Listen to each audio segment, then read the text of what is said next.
नमस्कार दोस्तों, मैं शंकर पटेल आज फिर से आपके सामने एक नए मुद्दे के साथ मैं आपके सामने बोलने आया हूं। और आज की जो हमारी मुद्दाएं हैं वो बीपीएससी से लेकर ना है। आज की जो मुद्दाएं हैं वो नीतीश बाबू से जुड़े हुए कुछ मुद्दाएं हैं, मैं उन पर कुछ बोलना चाहूँगा। देखिए, जैसा कि आप लोग सब जानते हैं, मैं नीतीश बाबू का बहुत इज्जत और सम्मान करता हूँ। हमारे नेता भी रहे हैं, इसमें कोई दुराय नहीं है। और ये बात तो सत्य है कि उन्होंने जो बिहार के लिए किया है वो हमेशा याद किया जाएगा, इसमें कोई दुराय नहीं है। और दूसरी चीज़ जो आप लोग सब जान रहे हैं और मैं कहते भी आ रहा हूँ, जब अगर घर के मुखिया अगर उम्र में बड़े हो जाए, अगर उनकी याददाश्त थोड़ी सी कमज़ोर हो जाए, तो कहीं ना कहीं घर में रहने वाले जो नीचे जो उनके बच्चे होते हैं, उनसे जो छोटे होते हैं, उनको जिम्मेवारी दी जाती है। तो जैसा कि आपने कल सुना होगा, जैसे हमारे माननीय मुख्यमंत्री जी जिन्होंने बोला है कि पार्टी में जो लोग गड़बड़ कर रहे थे उनको मैंने पार्टी से निकाल ही दिया।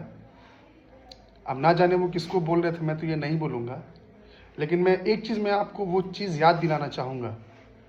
मुझे वो दिन याद है जब हमारे नेता आदरणीय रामचंद्र बाबू जब जेडीयू में थे, इन पे क्या आरोप लगाया गया था जी, कि हमारे साथ रहते हुए बीजेपी के साथ मिलकर पार्टी को डैमेज कर रहे हैं। और डैमेज कर रहे हैं, और उनके जितने चारों पांचों जो नारद मुनि जो बगल में बैठे रहते हैं, उनका हम मिलाकर कहना था।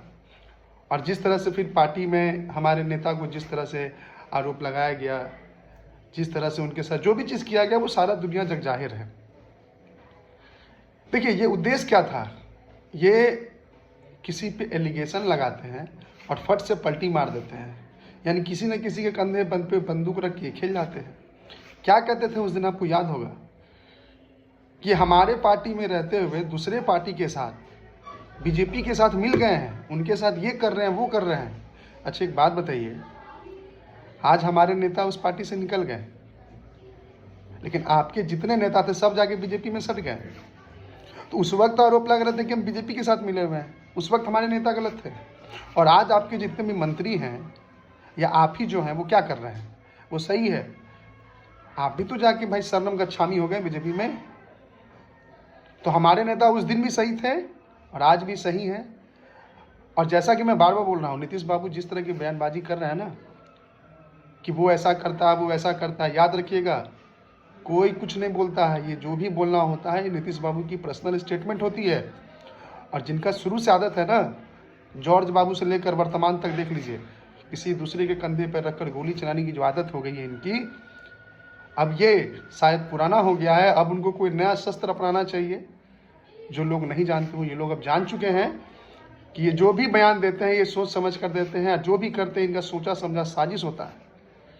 तो उस दिन जब हमारे नेता को बदनाम किया जा रहा था कि ये बीजेपी के साथ मिल गए हैं, ये हो गए, वो हो गए हैं, और आज उनको छोड़कर सब बीजेपी से, आज वो बीजेपी से बाहर है, लेकिन आपके जितने भी मंत्री हैं और आप खुद जाकर बीजेपी में शरण लिए हुए हैं। तो कहीं ना कहीं आपको ये बात डर था कि अगर रामचंद्र बाबू बीजेपी के साथ चले गए हैं, अगर वो मजबूत हो जाएंगे, तो आपकी कुर्सी कहीं ना कहीं डगमगा जाएगी।